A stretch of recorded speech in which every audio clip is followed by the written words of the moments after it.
nombre de la Fundación Aguirre Azuela Chávez Jáuregui, la revista Tiempo de Derechos y el Instituto de Ciencia Jurídica, les doy la bienvenida a su programa Los Criterios del Poder Judicial.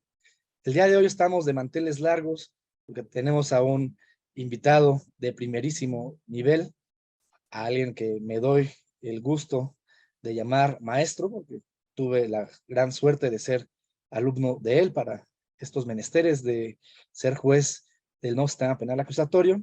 Estoy hablando del maestro, en todo el sentido de la palabra, Jorge Arturo Gutiérrez Muñoz.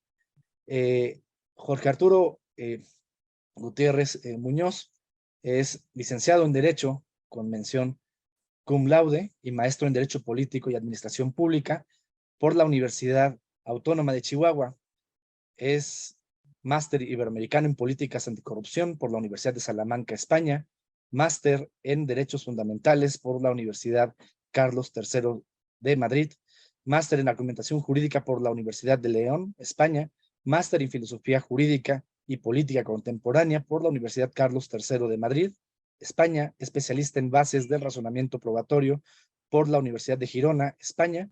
Y actualmente es doctorando en Derecho por la Universidad Panamericana en la Ciudad de México. En su ámbito laboral, fue juez de control en el estado de Chihuahua, de la primera generación de jueces del nuevo sistema penal acusatorio en nuestro país. Él, muy joven, fue juez y de los mejores, déjenme decirlo.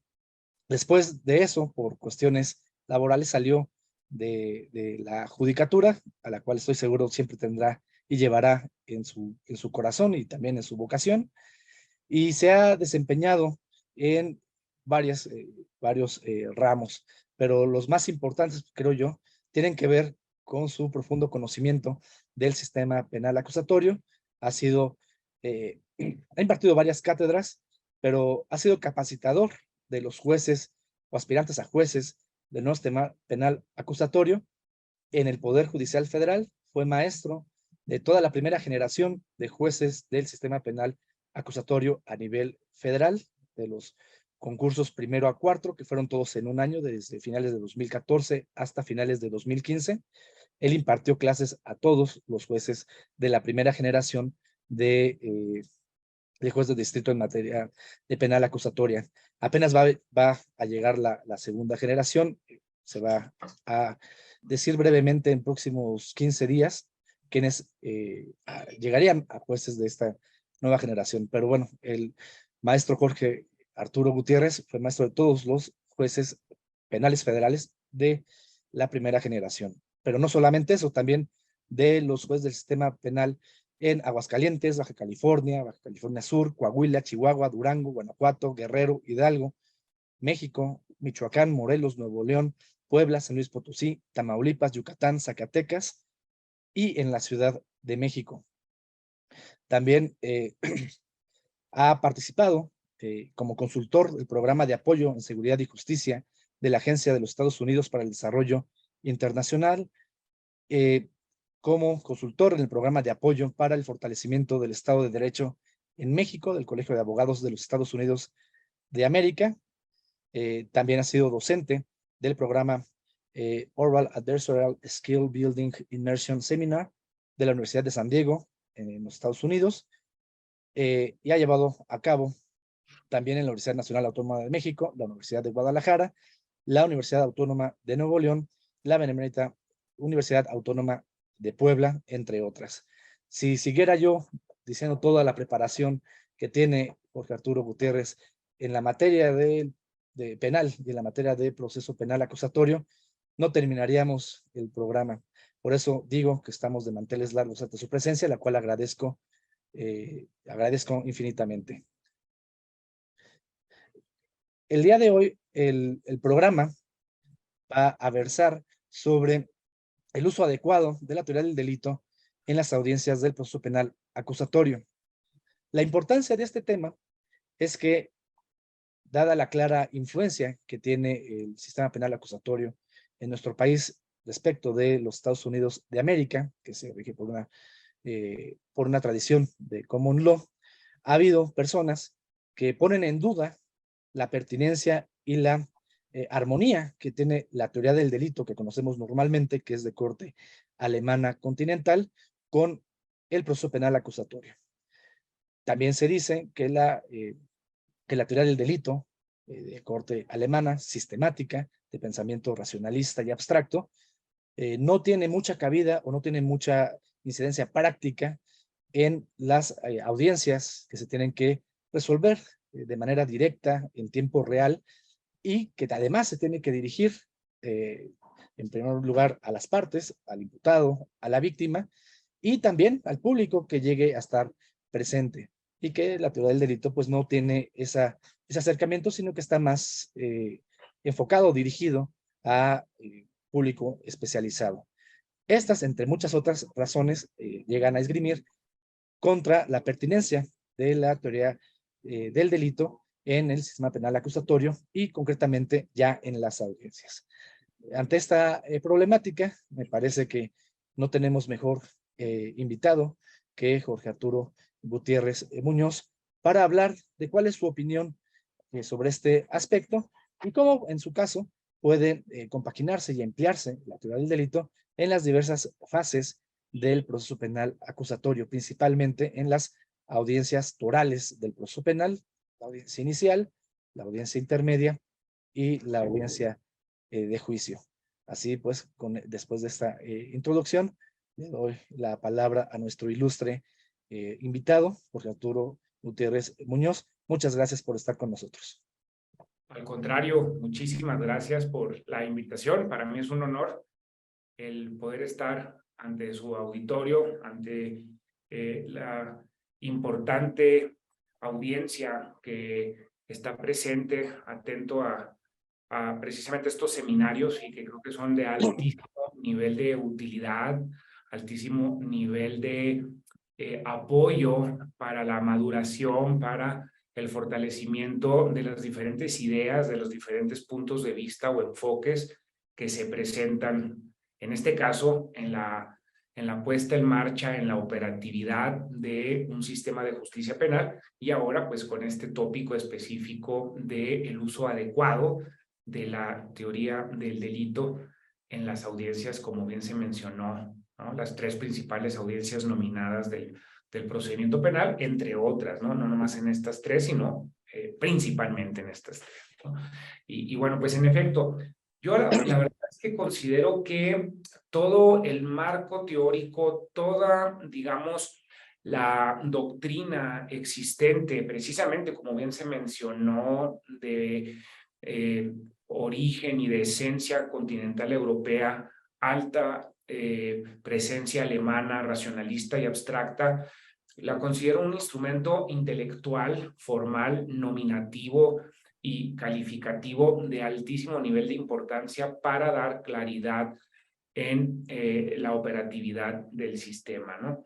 En efecto, el esquema de audiencias, la manera de entender los hechos, los diferentes niveles de persuasión que hay que ir creando o que se busca ir creando ante el órgano jurisdiccional obedece a una, digamos, metodología inductiva que parte de las situaciones concretas, de las situaciones fáctico-empíricas, pero que por supuesto hay que maridar, me permito esta expresión, hay que armonizar, hay que maridar o recorrelacionar con los contenidos abstractos, impersonales y racionalistas, en efecto, de la teoría del delito y las diferentes figuras sustantivas que nos ha ofrecido a lo largo de la vivencia jurídico-penal mexicana.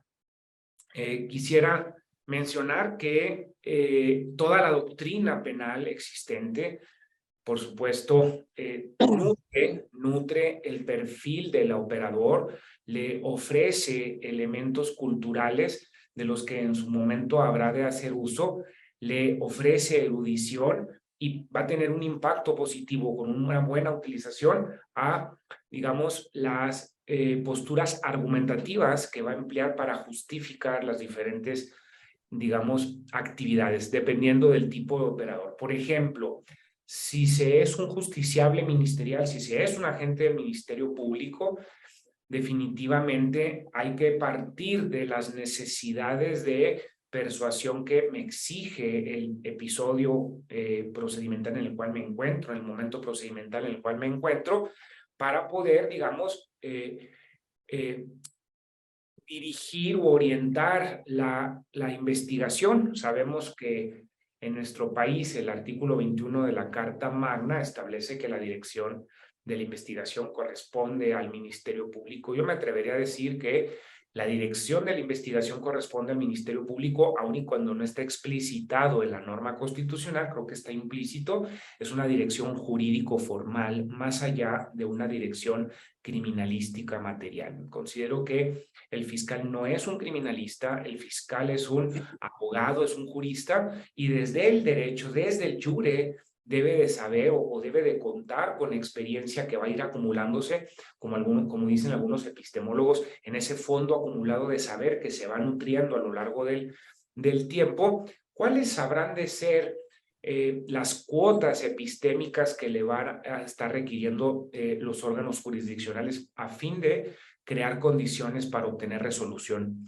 favorable? Entonces, por ejemplo, la doctrina jurídico-penal le va a ayudar al fiscal a relacionar de un sinnúmero de posibilidades para nominar desde el jure, nominar jurídicamente una situación de hecho, cuál considera que presenta las mejores condiciones de aplicabilidad, ¿no?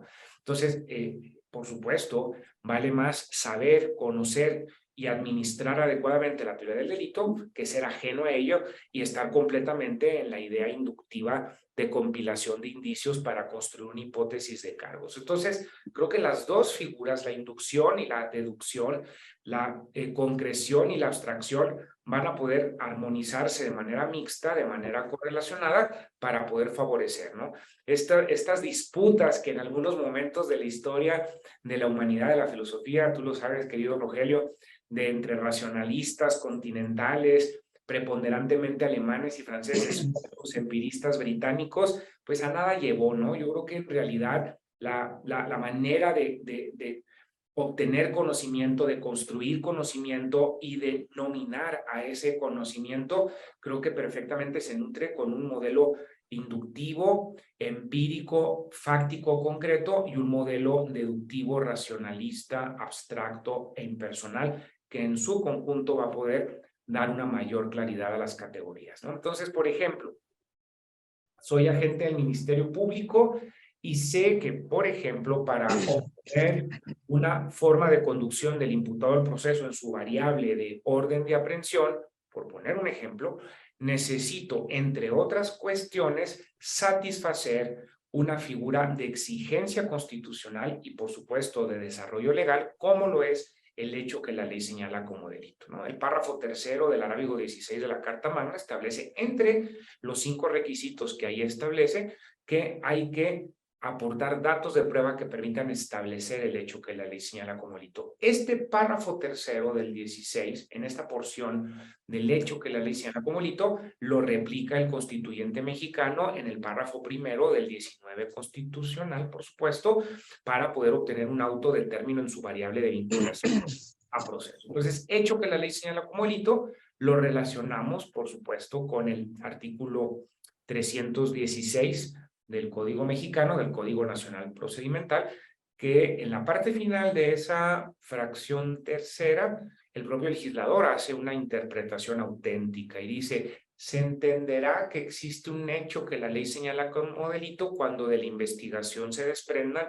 indicios razonables que así permitan suponerlo. Entonces aquí me quiero quedar con este discurso tanto del constituyente como del legislador. Un hecho que la ley señala como delito entendido como un conjunto de indicios razonables que permiten suponer el hecho. Es decir, la cuota de conocimiento, la cuota epistémica que debe de ofrecer el operador ministerial ante un juez para obtener una orden de aprehensión o en su momento en la audiencia inicial un auto de vinculación a proceso es una suposición razonable de cargos penales.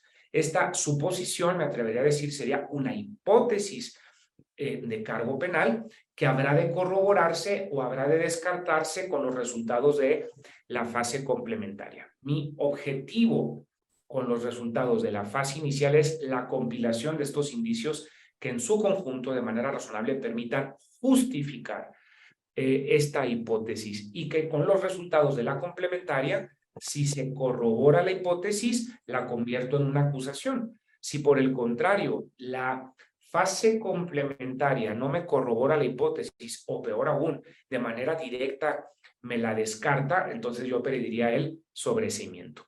Si estimo que mi hipótesis es corroborable y por lo tanto demostrable, el escenario probatorio es el juicio.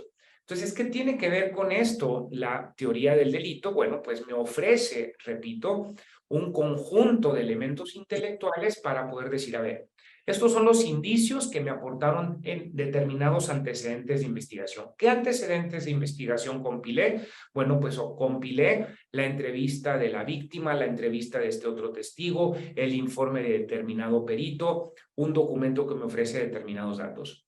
Al analizar estos testimonios, estos peritajes, estos documentos, considero que hay una serie de indicadores, es decir, de indicios, que al correlacionarlos me permiten justificar desde lo razonable. Aquí quiero parafrasear a Luis Recasens, que hace este distingo entre lo racional y lo razonable, ¿no? Desde lo razonable, que la hipótesis presenta viabilidad para poder procesar a una persona. Y por lo tanto hay mérito para que la investigación siga complementándose en el seno de un proceso penal. Entonces, cuando yo tengo una serie de posibilidades para esa situación empírica de hecho, esa situación fáctica, llamarle de determinada manera, por supuesto que la doctrina penal me va a permitir digamos, aproximarme, a lo mejor y no me lo garantiza, garantizado no tenemos nada, ¿no? Pero sí aproximarme porque me da erudición, ofrece erudición para poder decir, ¿sabes qué? La mejor manera de darle nomenclatura jurídico formal a esta situación es esta etiqueta jurídica.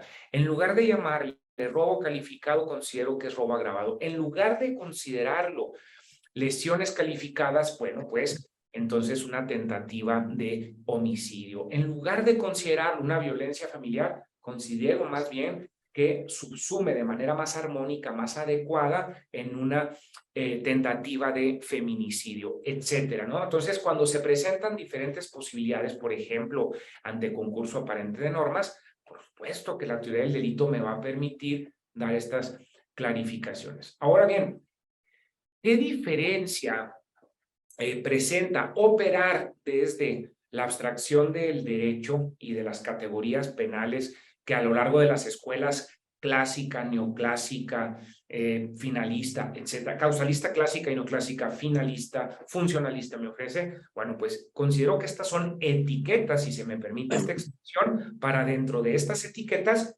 relacionarlas con la categoría fáctica, el acontecimiento o el hecho. Aquí me quiero detener un poco. En la cultura forense mexicana se ha venido homologando, se le ha venido dando un tratamiento, a mi parecer, incorrecto, permítame que emite ese juicio de valor incorrecto y metiéndolo en el mismo cajón, el de hecho con relato de hecho. Una cosa es el hecho es un evento, es un acontecimiento, es una situación. El relato de hecho es la narrativa, lo que predico de esa situación. Entonces, cuando se cambia el discurso, el predicado de esta categoría, se dice cambiaste los hechos. No, cambié la narrativa, pero el evento es el mismo. Y cambié la narrativa porque consideré que había una mejor manera de narrarla o porque me aportaron o me reportaron los antecedentes de investigación mejores materiales empíricos para llamarla de mejor forma, o porque me precisaron para quitarle ambigüedad a mi relato, o porque me precisaron para quitarle vaguedad. La vaguedad y la ambigüedad son los dos grandes enemigos o antagonistas de la seguridad, de la claridad jurídica. Entonces, voy a poner un ejemplo. Yo puedo tener una fase inicial de la investigación donde las condiciones de la indagatoria inicial pues fueron precarias. Supongamos que se hizo una investigación con detenido donde la duración máxima de ordinario va a ser de hasta 48 horas, ¿no? Entonces, el testigo entrevistado me dice, eran aproximadamente las 6 de la mañana. Otra persona me dice, yo pude darme cuenta que eran las 6 de la mañana con 5 minutos. Entonces, en la imputación, el fiscal, que es lo que tiene empíricamente, le dice a la persona, usted entre las 6 y las 6:05 horas del día determinado ingresó al establecimiento comercial determinado y realizó tal conducta, ¿no? Entonces, esto es lo que me dice empíricamente la investigación. Y luego se sigue investigando y en la complementaria obtengo una mejor evidencia. Por ejemplo, una evidencia tecnológica documental, una videograbación. Se compila la videograbación que por determinadas situaciones no pude compilar en la fase inicial, pero la compilo en la fase complementaria. Y en la fase complementaria, al compilar esta videograbación, se revela que el hecho acontece específicamente a las 6:10, no a las 6, como dijo un testigo, no a las 6:05 aproximadamente, sino a las 6:10, o a las 6:15, o a las 6:30. El evento es el mismo, hay identidad material, sustancial, empírica del evento. Lo que hay cambio es de la narrativa del evento, porque tengo una mejor evidencia que me dice, el evento no fue a las 6, el evento no fue a las 6:05. El evento, el hecho, el acontecimiento fue a las 6:15. ¿Qué puedo hacer como fiscal? Trasladarlo en la acusación con una puntualización de esa proposición fáctica de tiempo. La proposición fáctica relacionada con el tiempo en la imputación quedó como entre las 6 y las 6:05 horas. En la vinculación quedó entre las 6 y las 6:05 horas, pero en la acusación le estoy poniendo 6:15 horas. ¿Estoy cambiando los hechos? No, estoy saneando el discurso porque tengo una mejor evidencia. No le estoy diciendo usted robó en otra ocasión, en otro Oxxo, con otro. No, no, no, es el mismo acontecimiento. Entonces, ¿cómo puedo traer a esto la doctrina jurídico-penal? Bueno, pues para decir, desde la tipicidad, que la tipicidad es la que nos va a dar las nomenclaturas de derecho, decir, a ver, ¿cómo le vas a llamar a este hecho? ¿Le vas a llamar robo? ¿Le vas a llamar robo calificado? ¿Le vas a llamar robo agravado? Cuando sea necesario, y considero que solo cuando sea necesario, habrá de realizar un análisis, que sabemos que el análisis es, en este caso, aquel método que consiste en la descomposición de una unidad, de un todo, en sus diferentes partes. Cuando sea necesario. Yo creo que de origen, de ordinario, no es indispensable, no es sine qua non. Me atrevería a decir que ni siquiera sería la mejor práctica estar ordinariamente descomponiendo las diferentes categorías del tipo penal en sus variables, como en conducta, objeto, material, resultado. ¿Por qué? Porque estaría adelantando el análisis del delito propio de sentencia a un auto de término constitucional o a una orden de captura. Creo que de ordinario, de manera natural o originaria, considero que la mejor manera de emplear las categorías penales es a través de la síntesis. Es decir, utilizo el tipo y lo relaciono en subsunción, dijera el doctor Juan Antonio García Amado, lo encajo, ¿no? Una expresión que él utiliza mucho, que es la subsunción, encajo el iure, encajo el derecho con este acontecimiento, ¿no? Porque de un universo de posibilidades es el que mejor subsume, el que mejor encaja. Cuando sea necesario, en virtud de que se pone en entredicho la subsunción, bueno, pues ya sea vía prevención, porque me lo llegue a solicitar la judicatura, ya sea vía réplica, porque me lo está controvirtiendo en su contestación la defensa, pues yo, por supuesto, puedo decir, señoría, consideré que aquí se actualiza esta figura haciéndome cargo de este elemento que se está controvirtiendo. Se controvirtió que la cosa era mueble o se convirtió la general, por ejemplo. Me está diciendo, un ejemplo, me está diciendo la defensa en la contestación que no hay indicios razonables que permitan suponer que aconteció el apoderamiento de cosa ajena. ¿Sí? Y lo hace valer sobre la base de que no hay testigos entrevistados que den cuenta que la cosa le era del pasivo, era del sujeto pasivo del hecho penal.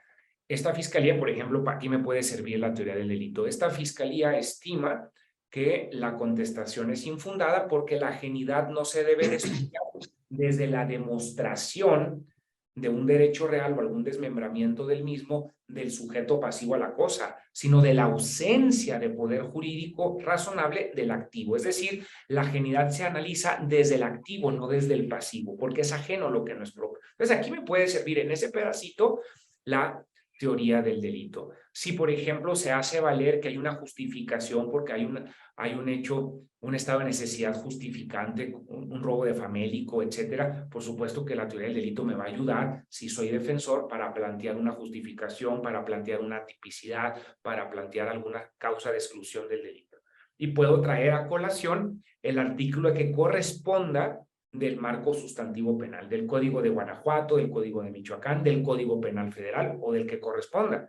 Pero también puedo traer, para obtener una resolución acorde a mis intereses, por ejemplo, como defensa, planteando una causa de exclusión para que se dicte un auto de no vinculación con efectos de sobreseimiento, por ejemplo, las categorías que establece el 405 para la emisión de la sentencia. El 405 establece las categorías que, de actualizarse alguna de ellas, da mérito a la emisión de una sentencia absolutoria, pero en un analogado de mayor a menor.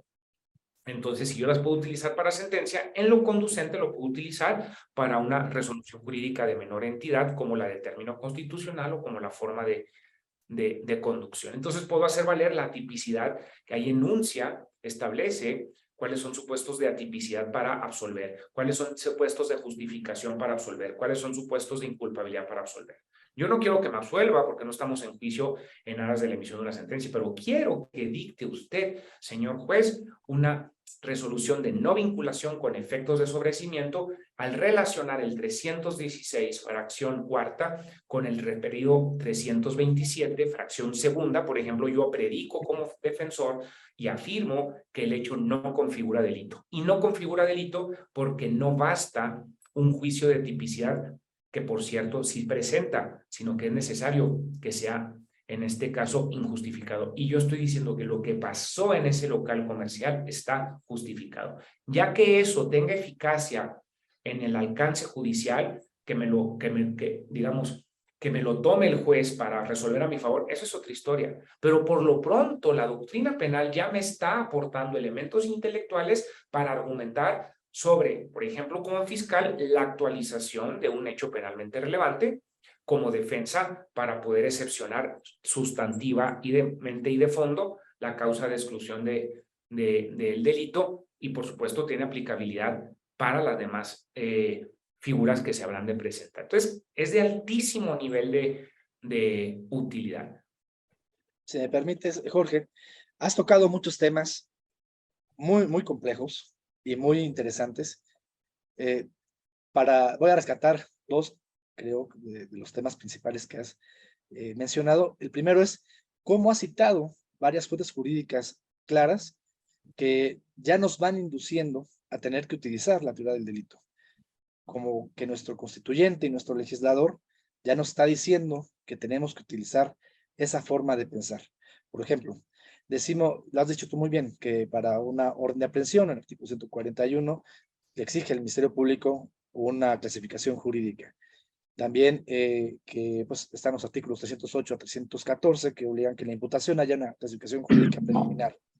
Y naturalmente el artículo 316, fracción tercera, obliga al juez a decir cuál sería una clasificación jurídica, si no definitiva, pero sí por lo menos para ir encauzando la investigación y posteriormente, en su caso, la acusación y el resto del proceso penal. Y esto también necesita una mención muy importante al concurso de delitos. Y que me parece que aquí es donde se puede ver más claro la necesidad que tenemos por nuestra tradición jurídica, jurisprudencial y legal, para utilizar la teoría del delito. Tú lo sabes mejor que yo, porque tienes mucha experiencia en derecho norteamericano. Allá no tienen esa manera de pensar. Pueden poner un hecho y el hecho pues puede encuadrar en muchas categorías de concurso ideal o incluso de concurso aparente y pues las ponen todas.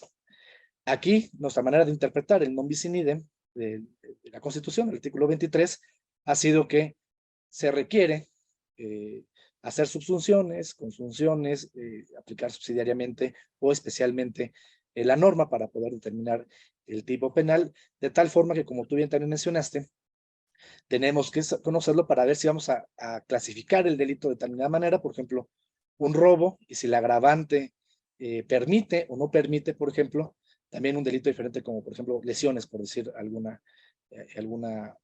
una cuestión. O hace poquito estaba yo hablando con varios fiscales en el delito de desaparición forzada, que está siempre muy cerca del delito de secuestro, también está cerca del delito de trata, de privación ilegal de la libertad, y tener la tingencia y la claridad mental abstracta para poder decir cuál es el que mejor se ajusta a los hechos que se están conociendo, pues es muy importante para poder generar las líneas de estrategia de cada una de las partes en el proceso.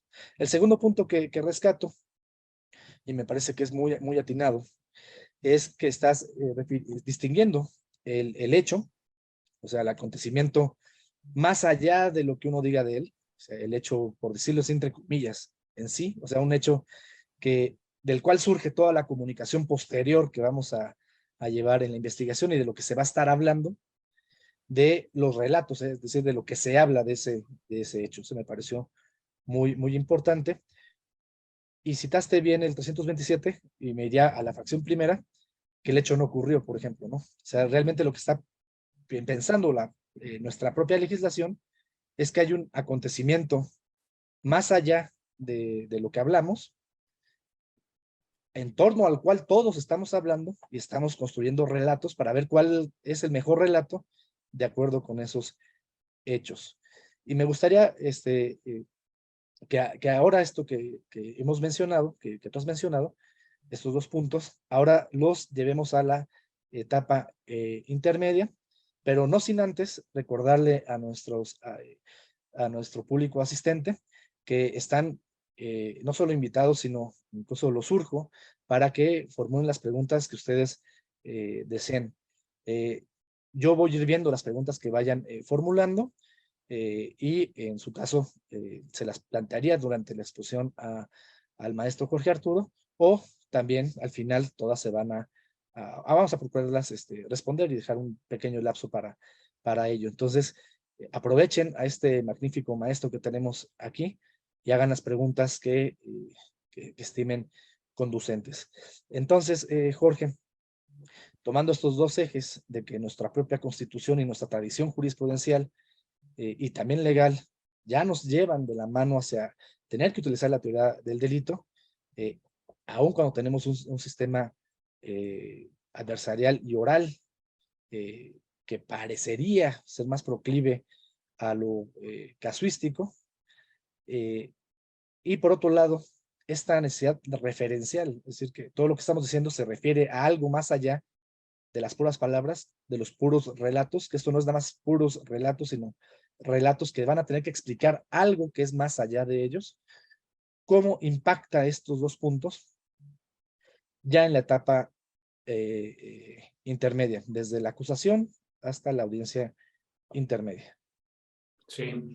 Bueno, pues de la acusación, la utilidad primordial que tiene la teoría del delito, como la tuvo en su momento en la etapa anterior en la investigación, es dar herramientas formal jurídicas al fiscal para llamar de la mejor manera posible, desde las categorías del derecho, desde la cuestión de derecho a algo penal, ¿no? Dentro de las diferentes variables. Me atrevería a decir que la utilización de la teoría del delito en la etapa intermedia, sea en la fase escrita, sea en la fase oral, tiene una presencia un poquito más mesurada o menos protagónica, vamos a llamarla de esa manera, que la que pudiera tener en la audiencia inicial o la que pudiera tener en el juicio. Me atreveré a decir que la teoría del delito está más implícita en la orientación de una teoría del caso y de una adecuada estrategia de persecución, de colaboración con la persecución o de defensa, según se tenga el rol que se tenga. Está más implícita, un poquito más entimemática, está en la memoria del operador para que no se pierda, para que lo tenga como un orientador, una brújula, y se explicita menos, ¿no? No se explicita, no es necesario ordinariamente estar invocando categorías penales, doctrinas, posturas de teoría del delito, por ejemplo, en la preparación de un juicio, salvo en la medida en que se ponga en el entredicho procesal la necesidad, la utilidad, por ejemplo, de la evidencia que estuviera llevando, pero solo en esa medida, porque la evidencia, la prueba, no es al derecho, la prueba es a los hechos. Si yo ofrezco medios probatorios, es porque tengo la pretensión persecutora, colaboradora o defensiva de persuadir allá en juicio al tribunal. Como lo decía hace un rato, el nivel de persuasión, el nivel de toma de postura que pretendo, que busco en una audiencia inicial para que me dicten un auto a favor de vinculación a procesos si soy fiscal, es de que el juez o jueza, la persona juzgadora, encuentre una hipótesis razonable de cargos penales. Razonable, no elucubrada, no fantasiosa, razonable. Una hipótesis como hipótesis que es derrotable o corroborable. Pero el nivel de persuasión que busco en el juicio oral es de convicción más allá de toda duda razonable, ¿no? O sea, la toma de postura debe ser tan sólida en el órgano jurisdiccional que llevo mis medios de prueba para que con inmediación y contradicción en juicio logren la convicción del tribunal, es decir, el convencimiento en el sentido de que no pudo haber sido otra forma en que acontecieron las situaciones de hecho. Entonces, los medios de prueba son para probar las categorías fácticas, las proposiciones, pero esas proposiciones se pueden controvertir en el sentido de que no guardan pertinencia por el cargo y ahí es donde de manera refractaria, indirecta o en vía de consecuencia puedo utilizar la teoría del delito para decir, señoría, el tipo penal me exige esta categoría. Yo por eso ofrezco a este testigo, a este documento, a este peritaje. Entonces, hasta ahí considero que sería la máxima utilidad en la intermedia de la teoría del delito. Perdón que lo diga, pero para efectos ilustrativos, como un bateador emergente que ofrezca elocuencia y que ofrezca material de justificación argumentativa cuando sea necesario, pero no como un instrumento de primera utilidad, como si lo tiene cuando pido la orden de aprehensión, cuando pido el auto de vinculación, cuando controvierto como defensa la solicitud de vinculación, etcétera, ¿no? Cuando soy juez, cuando resuelvo sobre la orden, cuando resuelvo sobre la vinculación, claro que ahí sí es de primera mano la utilización, el empleo de la teoría del delito, pero en la intermedia no tanto. Donde se retoma en su máxima expresión la utilidad, digamos, la esencia de estas categorías jurídico-penales, pues para la emisión de la sentencia. Entonces, a eso me ayuda, ¿no? Hay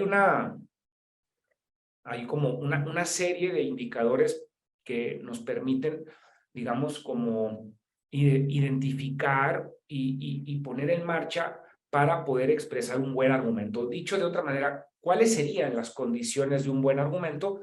Una de esas condiciones es la pertinencia. Entonces, la pertinencia de la teoría del delito se presentará en la medida en que tenga impacto con las pretensiones de actualización o de no actualización, según el rol que se tenga, de las exigencias del tipo penal. Hay otra de las categorías, además de la admisibilidad, la saturación, la resistencia a su desactivación, una última categoría que me interesa mucho de un buen argumento, que es digamos, la pulcritud expositiva. O sea, en el buen argumento no solamente importa qué se dice, sino cómo se dice, ¿no? Entonces, creo que aquí ayuda muchísimo la teoría del delito para fortalecer, digamos, una buena justificación argumentativa. Justificación, repito, cuando sea estrictamente necesario. ¿Qué pasa en la audiencia intermedia? La audiencia intermedia es la fase oral de la etapa. La fase escrita yo le denomino una fase de entrega de materia, una fase ordinariamente de postulación, de entrega de materia, de presentación de contenidos. Por su parte, la audiencia es una fase de depuración de contenidos. ¿Qué contenidos vamos a depurar? Vamos a depurar derecho, con eventualmente resolución de excepciones o incidencias, corrección de vicios que presente la acusación y por aplicación analógica el escrito eventual de la víctima como el escrito eventual de la defensa, depurar cuestiones de logística procedimental, por ejemplo, con la unión o separación de acusaciones, es decir, determinar si va a haber un solo juicio en ese proceso o varios juicios en ese proceso, dependiendo del número de autos de apertura que se dicten, depurar los hechos con acuerdos probatorios y, por supuesto, depurar la prueba, resolviendo eventuales conflictos o litis en materia de descubrimiento probatorio y resolviendo sobre la admisión o no de medios de prueba que hayan ofertado las partes. En todas estas categorías depurativas, ¿hasta qué punto tiene utilidad la teoría del delito? Me parece que de primera utilidad, muy poca, al menos explicitado, ¿no? Implícito, repito, como un entimema operativo de tener allá el horizonte de hacia dónde pretendo focalizar mi juicio. Si no tengo claro qué pretendo hacer el juicio, difícilmente voy a tener claro cómo prepararlo, ¿no? Y repito, para transitar al juicio, repito, la teoría del delito será un instrumento espléndido de exposición, de justificación y de aproximación a la resolución favorable cuando se ponga en entredicho, sobre todo, la pertinencia de las proposiciones fácticas que pretendo trabajar para la evidencia, para los acuerdos probatorios, con las exigencias del tipo penal que se esté buscando, ¿no? Eso es lo que me atreveré a decir. Pues, mi querido Jorge, pues mira, me parece que de esto que dices también no puedo más que darte la razón. Pues es en la etapa intermedia es cuando las partes ya deben tener lista su teoría del caso. Pues sabemos que tienen 3 elementos y uno de los elementos precisamente el jurídico, que va a ser la aplicación de la teoría del delito al relato que ellos van a defender de los hechos y a las pruebas que van a ofrecer para sustentar ese relato. Bueno, y el punto de que tiene mucha relación en el debate de admisibilidad de pruebas, sobre todo con la conducencia y la pertinencia de estas, aunque pues, naturalmente también con la sobreabundancia y con todos los demás requisitos que prevé el artículo 346, me parece muy bien, y también me parece muy bien y rescato esta idea de que está en lontananza, está en la parte de atrás del escenario, y va a aparecer como chispazos, ¿no? Va a aparecer chispazos dependiendo de cada uno de los argumentos o debates que llegue a haber en torno a estos puntos, pero no va a aparecer en su totalidad como apareció en la etapa inicial y como va a aparecer en la etapa de juicio que vamos a ver a continuación. Pero te voy a unas preguntas del público. Creo que la que te voy a hacer ahorita, a lo mejor la dejamos para la etapa de juicio, porque dice, aunque también está relacionada con esto, puede ser un debate de la audiencia intermedia, es posible que el tribunal de enjuiciamiento especifique diversas circunstancias de modo en que se desarrolló el evento delictivo, distintas a las que se indicaron en la acusación, y esto lo podemos pasar atrás, ¿no? A la imputación y a la vinculación a proceso, para que tenga todavía relevancia en esta etapa intermedia, y ya irlo enfocando también a la etapa de juicio. ¿Cuál es tu opinión sobre este tema? ¿Me lo pudiera repetir? ¿Es posible que el tribunal de enjuiciamiento especifique, o sea, supongo cuando emite la sentencia, diversas circunstancias de modo de los hechos, aquellas que fueron referidas en la acusación? es que O si sea, o en qué medida en la sentencia del tribunal de enjuiciamiento puede decir que se probaron X hechos, que esos X hechos son el delito Y, y que esos hechos varían en modo a la acusación misma? creo ¿Qué tanto entender puede la... hacer, qué tanto se puede mover ahí? Sí, a ver si me entendí. Creo entender la inquietud, ¿no? A ver si la atino, ¿no? A ver si la entendí. Yo también ya te di una interpretación, así que vamos a ver Sí, cómo. sí, que está relacionado con sentencia, pero según entiendo, cómo también pudiéramos relacionarlo con el auto de término, ¿correcto? Bien, Ajá, porque todavía no vemos juicio, vamos a verlo a continuación, ajá, ¿no? exactamente. Ajá. Entonces, a ver, está un poco genérica la pregunta y hay un universo de posibilidades, ¿no? Circunstancias de modo. Ejemplo, en la imputación se menciona por parte del agente del Ministerio Público que el sujeto utilizando un objeto de apariencia similar a arma de fuego requirió la entrega del dinero de la caja registradora al dependiente de la tienda, ¿no? Y entonces, cuando se analizan los datos de prueba para el término constitucional, se aprecia que no le mostró el arma de fuego, el objeto de apariencia similar a arma de fuego, sino que en realidad era un arma de fuego. O dicho de otra manera, en la imputación a lo mejor quiso especificar mucho el fiscal y le dijo que le mostró con las manos el arma que traía en las manos. Pero en los datos de prueba se aprecia que en realidad no traía el arma en las manos, sino que traía algún artilugio, algún aparato que permitía mostrar el arma para poder tener las manos libres. Hay una variable de modo. El evento, ¿cómo aconteció? Con o sin este instrumento. Hace el gran distingo si utilizó la mano derecha, la mano izquierda o incluso utilizó algún aditamento para mostrar el arma, porque el objetivo era coaccionar y saberle saber que pudiera activar el arma para facilitar la entrega del objeto o el dinero requerido, ¿no? Esto trasladémoslo al juicio. Yo en la acusación a lo mejor fui muy específico en decir, a través del empleo de un arma que llevaba en su mano derecha, y resulta que los testigos en juicio o los videos revelan que la traía en la izquierda, o que traía las manos libres y traía algún artilugio, recapitulando. ¿Eso da motivo para decir que se variaron los hechos? Yo considero que no. Yo considero que la evidencia va al evento, no va al predicado del evento, no va al discurso sobre el evento, sino al evento. La evidencia revela el evento. Entonces, un vicio de discurso considero que no debe de trascender de esta manera para la obtención de una resolución contraria a lo que el evento está revelando, a lo que el evento está poniendo de manifiesto, ¿no?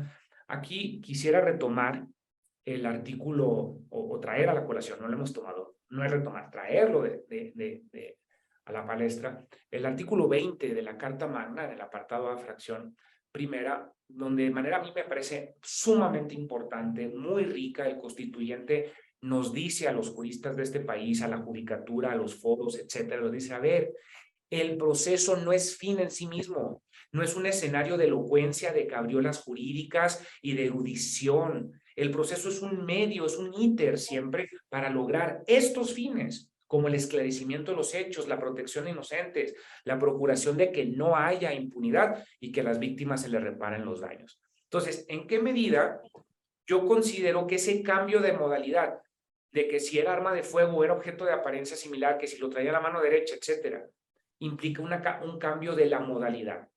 La modalidad se da en lo que yo describo del evento o narro del evento o de lo que el evento revela con motivo de la evidencia. ¿De dónde me basé yo para narrar?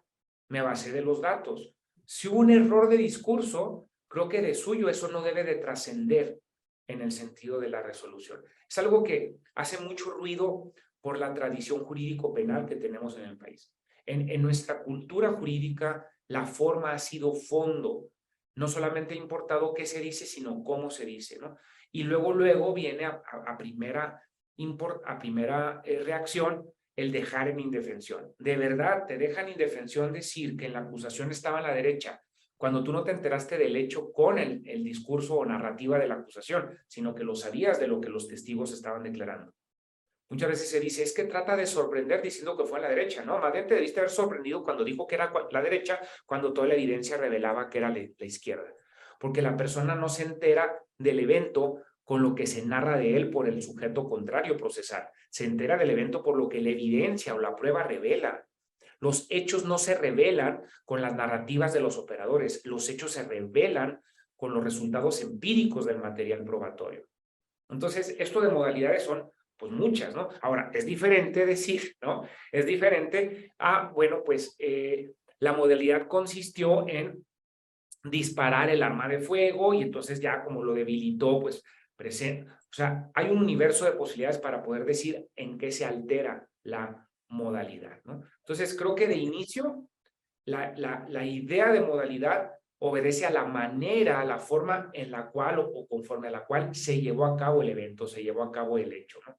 Y habrá situaciones en donde ya se sabía la manera en que el hecho había acontecido y al contrario, lo que sorprende es que la narrativa iba de manera ajena a la manera en que se estaba revelando por la evidencia. ¿Qué puede motivar a que un operador narre y o describa una situación de manera ajena a lo que revela la evidencia, un sinfín de posibilidades. Falta de pericia, falta de cuidado, pero también no podemos descartarlo escenarios eventualmente de corrupción, ¿no? De decirle, deliberadamente altera el contenido empírico del material, diciendo que fue con una mano cuando fue con la otra, o diciendo que fue con una mano cuando en realidad era un dispositivo que traía adherido a... Entonces, esto es lo que realmente sorprende. ¿De dónde saca que fue con las manos cuando las fotos, los videos, los testigos dicen que traía colgado un dispositivo? ¿De dónde saca que fue con la mano derecha cuando fue con la mano izquierda? Eso de suyo como modalidad no debería de trascender. ¿Cuándo pudiera trascender? Cuando hay otros elementos de contexto, porque el derecho debe de operarse en su contexto, que revela, por ejemplo, se afirma que fue con la mano derecha, la evidencia, no el narrador, que es el operador ministerial, por ejemplo. No el narrador, la evidencia es la que revela que fue con la mano derecha y resulta que los testigos, los videos, ponen de manifiesto que fue de la mano derecha y la persona es zurda o la persona carece de mano derecha. Y luego si el video está borroso, los testigos estaban a tal distancia, entonces yo digo, hay duda razonable de que él haya sido. ¿Por qué hay duda razonable? Porque si se puso de manifiesto que es zurdo, no le era tan asequible, tan fácil estar utilizando la mano derecha. No le era tan, sí, tan accesible el estar utilizando la mano derecha. Por otro lado, las imágenes del video están altamente borradas, están altamente opacadas, era de noche, etcétera. Pero no considero que lo que debería de llevar a la eventual absolución o a la obtención de resolución favorable para la defensa y desfavorable para el actor sería la duda sobre el evento porque el material empírico es defectuoso, más allá de que el discurso es defectuoso. Un vicio de discurso debe de regularizarse incluso, y debe regularizarse con una buena dirección procesal, algo que en el que todavía me parece que ha habido buenos avances en la dirección procesal en esto, pero creo que hay todavía mucho por avanzar. Tenemos una... Precisamente ese es el proyecto de tu tesis de doctorado, la dirección de las audiencias. Un día, esperemos no muy lejano, nos acompañes nuevamente para hablar de ese otro gran tema. Me parece que con lo que dices, esto de una circunstancia de modo o la que fuera, tiene diferentes posibilidades de consecuencias conforme a dónde se dirijan, ¿no? Por ejemplo, en una cuestión del elemento jurídico de la teoría del caso, puede de relacionarse con un tipo penal o con otro, o con un agravante o atenuante. Si se va a una cuestión de probatoria, puede llevar a tener credibilidad sobre una de las posturas más a favor de otra, o se puede llevar a duda razonable o a que no haya duda razonable. Y en cuestión fáctica, dependiendo de cuál sea la circunstancia de la que estemos hablando, puede llevar a que sí se cambie el hecho mismo o a que siga siendo el mismo, pero con una especificidad diferente, de acuerdo a lo que empíricamente se pudo contrastar con los medios probatorios. Pues ahora vamos a entrar a juicio. ¿Cómo ves tú la relevancia o cuál es el papel y el rol que juega la teoría del delito en una audiencia de juicio? Sí, pues una utilidad similar, una utilidad análoga a la que se tuvo en la audiencia inicial. El objetivo en la inicial, como fiscal, era para dar la mejor nomenclatura de derecho al evento penal que estoy buscando que se procese, ¿no? Aquí, en el caso del juicio, igual me va a apoyar la teoría del delito para, digamos, justificar de manera adecuada la mejor nomenclatura posible de las que existan para el evento penal, para el hecho por el cual se está llevando el enjuiciamiento. Aquí quisiera remarcar algo. En el alegato de clausura, por ejemplo, porque en la apertura es narrativo descriptiva, no es justificativa, no es argumentativa, sí lo es la clausura. Entonces, en la clausura me parecería inadecuado que se utilice la teoría del delito como una herramienta de persuasión para que el tribunal resuelva a favor, al grado de convertir el alegato de clausura en una pequeña cátedra o planteamiento como de clase de derecho, ¿me explico? Eso no es un alegato de clausura. No me atrevería a decir que es una buena utilización de la teoría del delito que empiece el litigante a darle una pequeña cátedra de derecho penal al tribunal de enjuiciamiento, diciendo, señoría, quedaron probados los hechos o el evento, etcétera, y podemos darnos cuenta que actualizan el delito de homicidio, toda vez que existe una conducta que consistió en la enervación muscular que se hizo consistir en la toma del objeto, la activación del arma. Hay un objeto que en este caso era el ser humano sobre el cual se direccionó la conducta. Hay un resultado que es el shock hipovolémico que le ocasionó la pérdida de la vida. Y entre la muerte de la persona y la conducta hay un nexo causal. Parecería que estuviéramos leyendo un capítulo de delitos en particular de don Mariano Jiménez Huerta, ¿no? No considero que sea una buena utilización, ¿no? El alegato de clausura no debe ser una clase de derecho, ni creo que los postulantes deben de ir ante el tribunal a explicarle la conducta, explicarle el resultado. Me atrevo a decir que de suyo se explican por sí mismos y el tribunal lo que necesita, considero principalmente, es puntos de vista en aquellos aspectos donde exista precisamente como diversidad de posibilidades y que el abono de la justificación argumentativa del fiscal o de la defensa para decir o negar o refutar lo que dice el otro en su antítesis, ¿no? Que no se actualiza, por ejemplo, el homicidio, que en realidad hay duda razonable que la persona hubiera fallecido con motivo del disparo, pero lo que se está cuestionando en los hechos es que ese disparo le produjo el shock hipovolémico. Ese es el hecho que se cuestiona, y en derecho sería cuestionar el nexo causal. Fíjense la diferencia. Cuestiono la proposición fáctica al decir, esa muerte no se produjo por el proyectil que le laceró el hígado. El hígado sí fue lacerado, pero cuando lo lacera ya estaba muerto la persona. Ese es el hecho que cuestiono. Eso lo relacionaría con el derecho en decir, no hay nexo causal entre la muerte y la conducta, porque la vida, como bien jurídico, ya se había suprimido y por lo tanto no debe de ser condenado, por poner un ejemplo, ¿no?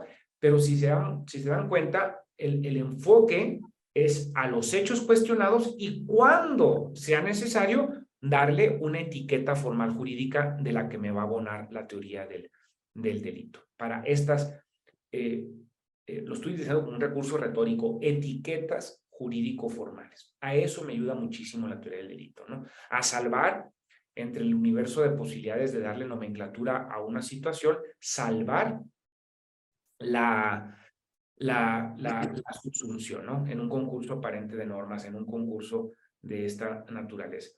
En el caso de la judicatura, igual en la sentencia, ¿no? O sea, no partiría de la idea de que en sentencia el órgano jurisdiccional proceda a hacer una explicación abstracta general de lo que es conducta, objeto, resultado, nexo causal, condiciones específicas del sujeto activo, etcétera, ¿no?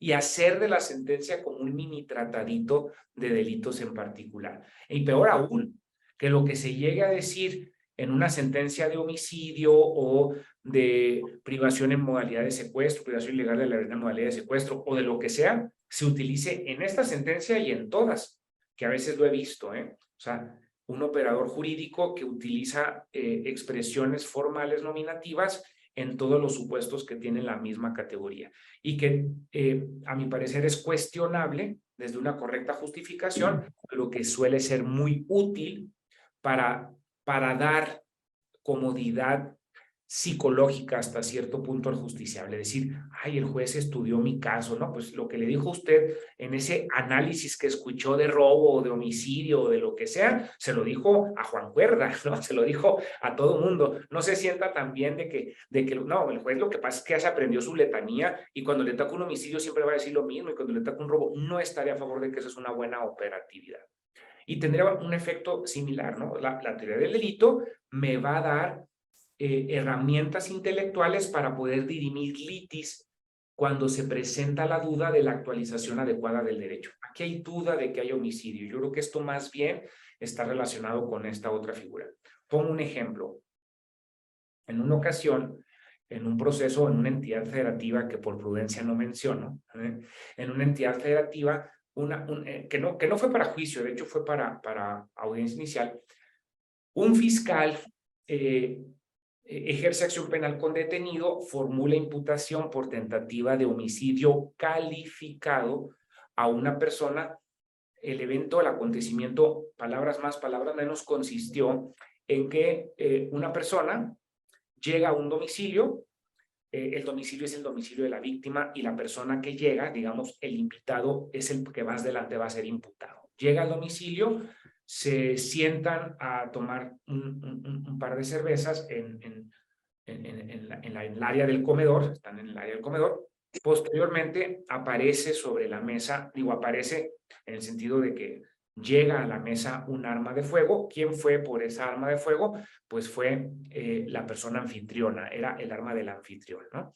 Va a una de las habitaciones, toma el arma, la pone sobre la mesa y más adelante, mientras están platicando y tomando la cerveza, la persona que más adelante va a ser imputada, toma el arma, le dispara apuntándole a la cara, apuntándole a la cabeza, perdón, y le hace un roce en la cabeza a la persona, ¿no? Le hace un roce en el cráneo. Que ocasiona que la persona con la lesión se desploma y bueno, pues más adelante es detenida la persona imputada. El fiscal a eso lo consideró tentativa de homicidio calificado. La persona imputada declaró y lo único que dijo es que cuando él llega al domicilio le dice a su amigo, que sería el anfitrión, que ya no quería vivir, que ya no quería continuar, digamos, viviendo y que le apoyara a matarse. Él le dice que no le hace caso, que se van a platicar al área de comedor y más adelante esa persona, la víctima, va por el arma, toma el arma, la deja en la mesa y le sigue insistiendo.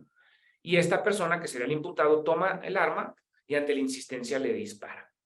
¿Qué hizo el fiscal? Se fue con la primera opción que usualmente se le presentaba en situaciones de esa naturaleza. Dijo, claro, tomó un arma, disparó a la cabeza y el arma de suyo le da ventaja y aquí se aprecia que el objetivo era matarlo, hay animus necandi, pues tan sencillo, pero es que no hay que complicarnos la vida, eso es una tentativa de homicidio calificado. ¿Qué calificativa invocó? La ventaja.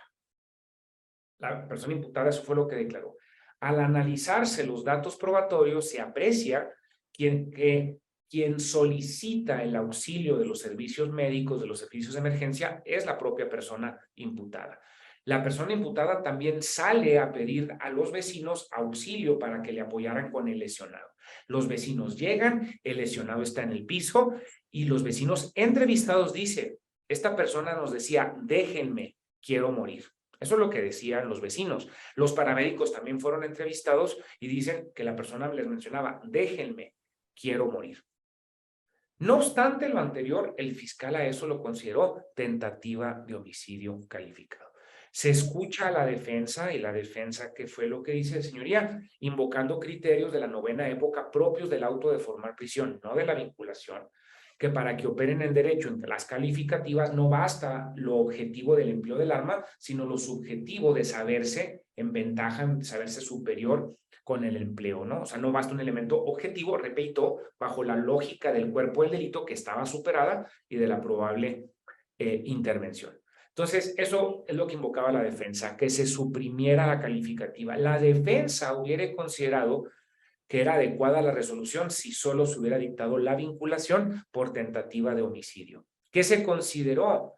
Que el ánimo de morir no surgió en la persona imputada, sino en la propia víctima, y que la relevancia jurídico-penal, y todo esto nos apoya la teoría del delito, comienza cuando la víctima se lo transmite a la persona imputada y la persona imputada lo toma y empieza a actuar para favorecer la muerte. ¿Qué se les pidió a esas personas, a los litigantes, que se dirigieran al artículo respectivo que habla del auxilio al suicidio en una variable al grado de ejecutar el mismo la muerte? Entonces, ¿qué fue lo que pasó? La fiscalía, la defensa fueron escuchados, dijeron que no tenían nada que manifestar y ¿qué fue lo que hizo la persona juzgadora en ese momento?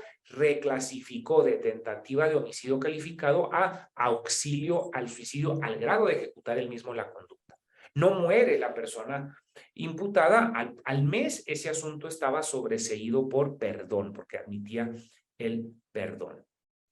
Entonces, eso no era lesiones, no eran lesiones calificadas, no era tentativa de homicidio, no era tentativa de homicidio calificado, eso era auxilio al suicidio. Tiene un impacto en todos los sentidos, tiene un impacto punitivo mucho menor. Un homicidio está sancionado en aquella entidad de 8 a 20 años. El auxilio al suicidio, con el grado de ejecutar el mismo la conducta mortal, es de 1 a 4 años, o sea, es una cuarta parte de la pena del homicidio simple.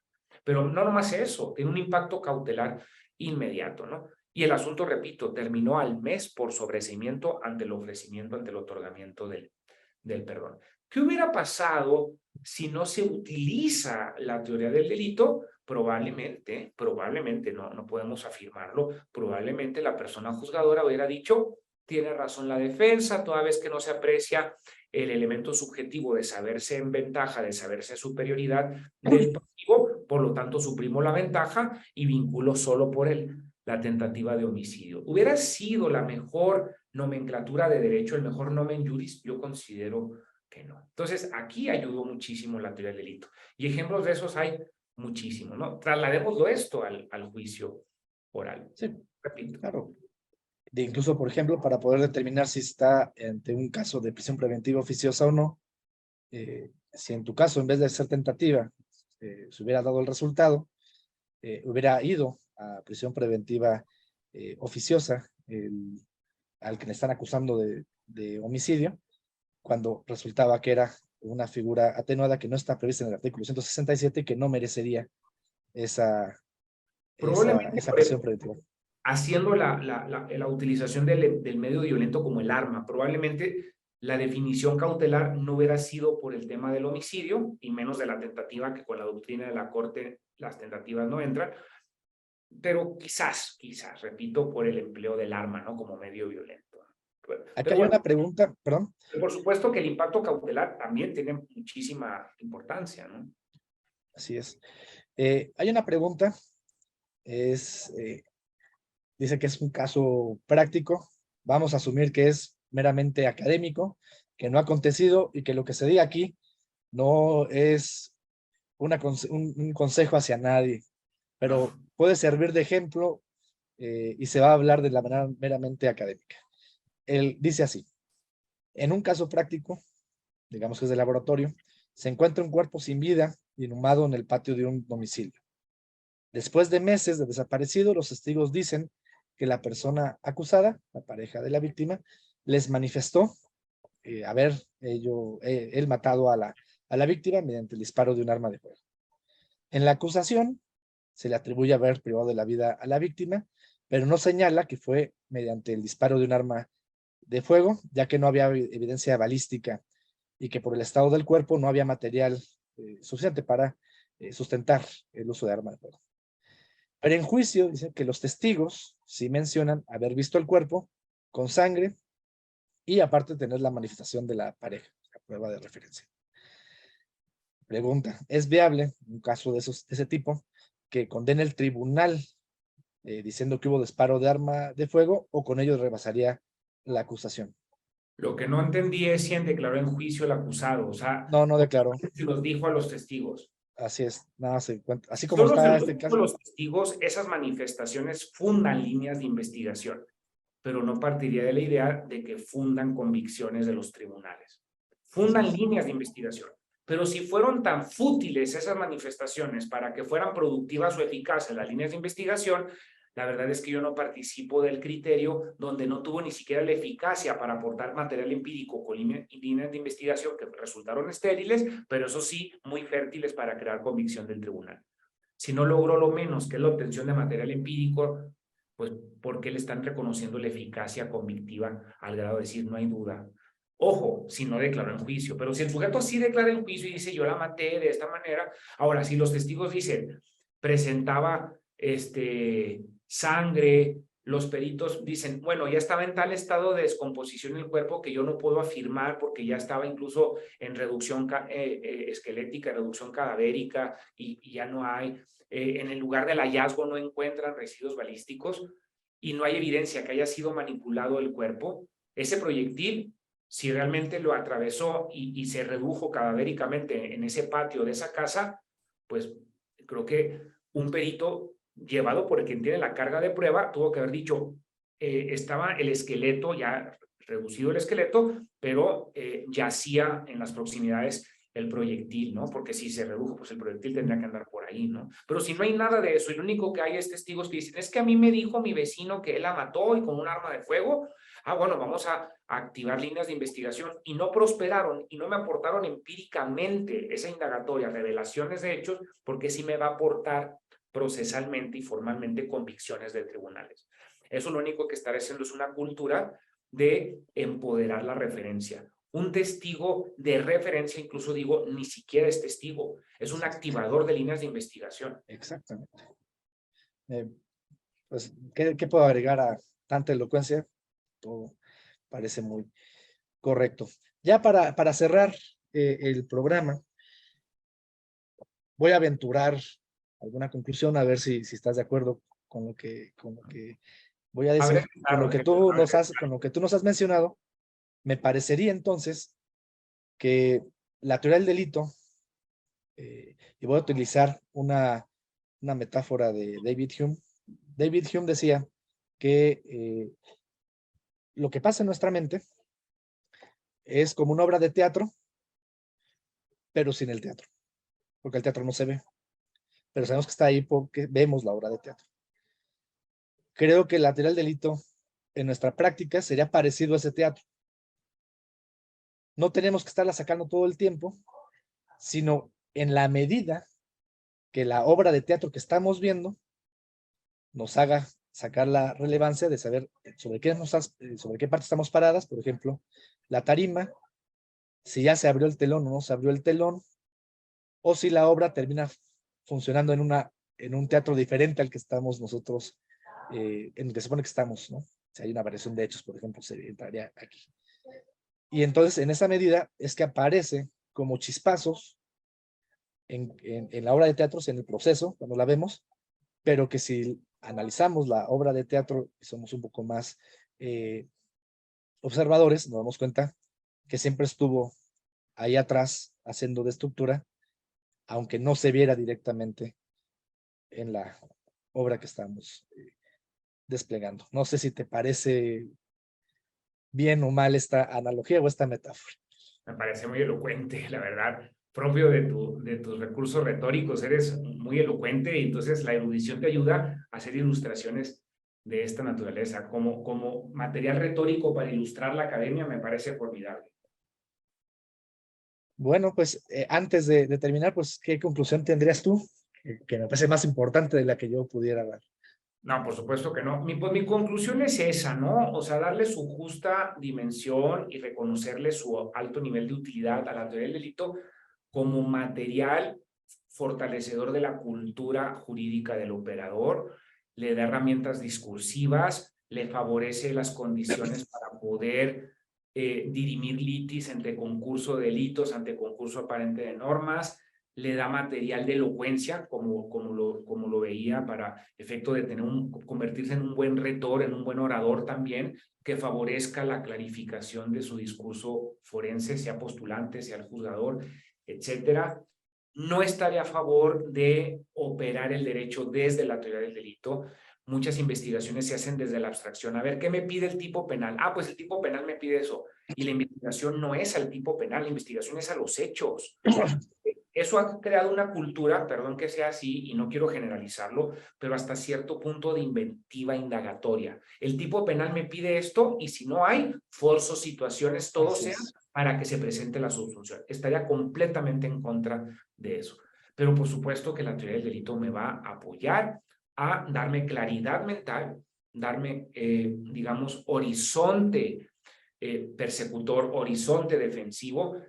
Llegué a escuchar cuando empezamos a operar allá en Chihuahua alguna que otra persona que decía los casos se deciden desde la teoría del delito. No estaría muy a favor de esa manifestación, pero tampoco la descartaría al decir no es útil. Es sumamente útil para darle forma jurídica a los eventos penales. Pero los eventos penales no son abstracciones de teóricos. Los eventos penales son acontecimientos empíricos revelados para soportar un proceso con investigaciones que aporten indicios y para soportar una sentencia con prueba sujeta a inmediación y contradictorio, ¿no? Los eventos son esos hechos y los hechos es lo que hay que probar, no elementos del delito. Elementos del delito no son hechos, son etiquetas de iure para formalizar en el derecho categorías de esta naturaleza. Eso es lo que pudiera mencionar. Bueno, pues con esta conclusión que para mi gusto es maravillosa, y viendo, no sé si alguien más del público quisiera hacer alguna otra pregunta, voy a hacer un poquito de tiempo, pero si no fuera así, voy aprovechando para despedir el programa, para agradecer infinitamente esta muy, a mi gusto, muy clara y muy importante aportación que nos hace Jorge Arturo sobre la relevancia de la teoría del delito para el proceso, sin darle la importancia suprema que algunos le podrían dar, pero tampoco quitándole su gran importancia, como suele ser en personas razonables como lo es él, y también racionales, haciendo la diferencia de las dos palabras que decía Jorge Arturo. Siempre las conclusiones moderadas y mesuradas suelen ser las mejores, tanto para la práctica como para la teoría y para la academia. Pues agradezco mucho realmente a mi gran amigo Jorge Arturo Gutiérrez por habernos dado esta ilustrativa cátedra. Agradezco a la Fundación por permitirnos hacer este programa, Fundación Aguirre Azuela Chávez Jáuregui. También agradezco mucho a nuestros 32 asistentes. Reitero, todavía tienen algo de tiempo para hacer preguntas. Aquí Víctor Hugo Villagómez, gran amigo mío de Morelia, capital del mundo, sucursal del cielo, si me permiten. Felicita mucho al maestro Jorge Gutiérrez y a su servidor. Y bueno, ahora es el momento de otorgar el reconocimiento a Jorge Arturo Gutiérrez Muñoz por su excelente participación como ponente en este programa, Los Criterios del Poder Judicial. Esta es la versión virtual, pero te haremos llegar oportunamente la versión física para que se enriquezca aún más tu ya de por sí nutrido y muy meritorio eh, eh, curso académico y curso laboral. También Rigoberto Cervantes, litigante allá en Hidalgo, que fuera alumno mío, lo recuerdo muy bien, también felicita al programa. Pues bien, creo que ya podemos aquí estarnos hasta las 12 de la noche y podremos seguir hablando muy a gusto de todos estos temas, pero todo tiene un final. Invito a todas las personas que nos han acompañado a que la próxima semana va a continuar los programas de criterios del Poder Judicial en materia administrativa a la misma hora. Y de hecho, si me permite, señor magistrado, unos adelante. minutitos. Muchísimas gracias. Muchísimas gracias y felicidades a usted por este brillante programa, esta idea y por traernos a un invitado tan prestigiado como es don Jorge Arturo Gutiérrez. Muchas gracias a nuestro público que precisamente su prestigio lo precede, profesor, y generó una gran convocatoria de juzgadores federales y de litigantes que pues estaban ávidos de escucharlo.